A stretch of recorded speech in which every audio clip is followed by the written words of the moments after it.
ஆச்சி மசாலா. எந்த சமையலும் ருசி தேடும் ரகசியம் 20 ரூபாய்.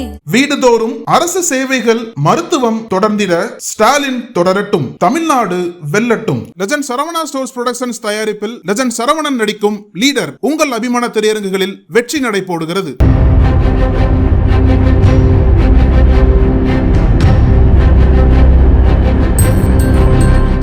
கடந்த முறை போன்று விசிக திமுக தலைமையிலான கூட்டணியில் இணைந்து தேர்தலை சந்திக்கிறது. தேமுதிகவின் வருகையால் திமுக கூட்டணியில் தொகுதி பங்கீடு தொடர்பாக ஏகப்பட்ட இழுபறிகள் நீடித்தன. சிபிஎம், சிபிஐ, விசிக உள்ளிட்ட கூட்டணி கட்சியினர் இந்த முறை தங்களுக்கு கூடுதல் தொகுதிகளை ஒதுக்கீடு செய்ய வேண்டும் என்று கோரிக்கை வைத்தனர்.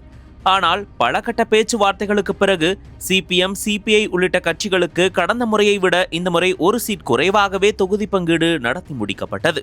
இருப்பினும் இறுதி வரை விசிகவிற்கு தொகுதி பங்கீடு குறித்து உறுதிப்படுத்தப்படாமலே இருந்தது. முன்னதாக விசிக சார்பில் இரட்டை இலக்க தொகுதிகள் கோரப்பட்டன. ஆனால் திமுக தலைமை அதற்கு மறுப்பு தெரிவித்து கடந்த தேர்தலை விட இந்த தேர்தலில் 2 தொகுதிகள் கூடுதலாக சேர்த்து 8 தொகுதிகளை ஒதுக்கியது. இதனைத் தொடர்ந்து முதலில் 8 தொகுதிகளுக்கான வேட்பாளர்கள் அறிவிக்கப்பட்டனர்.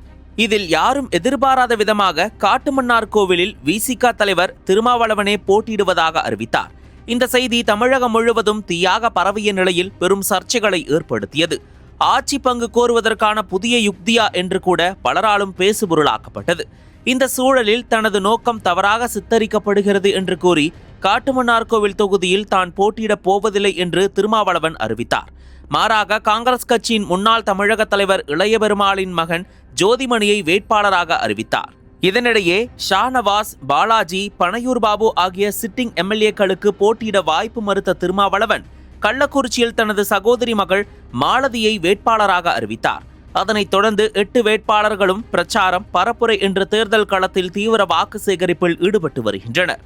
இந்த நிலையில் விசிக வேட்பாளர்களை ஆதரித்து அக்கட்சியின் தலைவர் திருமாவளவன் பிரச்சாரம் மேற்கொண்டு வருகிறார். அந்த வகையில் ஏப்ரல் 8ஆம் தேதி தேனி மாவட்டம் பெரியகுளம் சட்டமன்ற தொகுதியில் விசிக சார்பில் போட்டியிடும் வேட்பாளர் சக்திவேலை ஆதரித்து திருமாவளவன் தீவிர பிரச்சாரம் மேற்கொண்டு வந்தார். பிரச்சாரத்தின் போது திருமாவளவன் திறந்த வாகனத்தில் நின்றபடி பேசிக் கொண்டிருந்தார். அப்போது சில விசிக தொண்டர்கள் மற்றும் இளைஞர்கள் வாகனத்தின் மீது ஏறி கூச்சலிட்டு செல்ஃபி எடுக்க முயன்று ரகளையில் ஈடுபட்டனர். இதனால் திருமாவளவன் பேச முடியாமல் இடையூறு ஏற்பட்டது. முதலில் அன்பாக எச்சரித்த திருமாவளவன் பின்னர் கடுமையாக கண்டித்தார். கீழே இறங்குகள் என்று உத்தரவிட்டும் அதை பொருட்படுத்தாமல் இளைஞர்கள் முண்டியடித்துக் கொண்டு வாகனத்தில் ஏற முயன்றனர். இதனால் ஆத்திரமடைந்த திருமாவளவன் அங்கிருந்த இளைஞர் ஒருவரின் கன்னத்தில் பலார் என்று அறைந்தார். இந்த சம்பவம் அந்த பகுதி மக்கள் மத்தியில் பெரும் பரபரப்பை ஏற்படுத்தியது.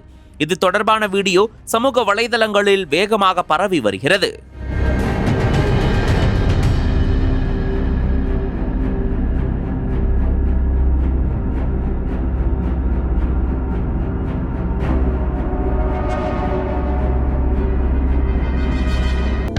அனல் பறக்கும் செய்திகளை அப்டேட் செய்து கொள்ள நக்கீரன் களத்தை இப்பவே சப்ஸ்கிரைப் பண்ணுங்க.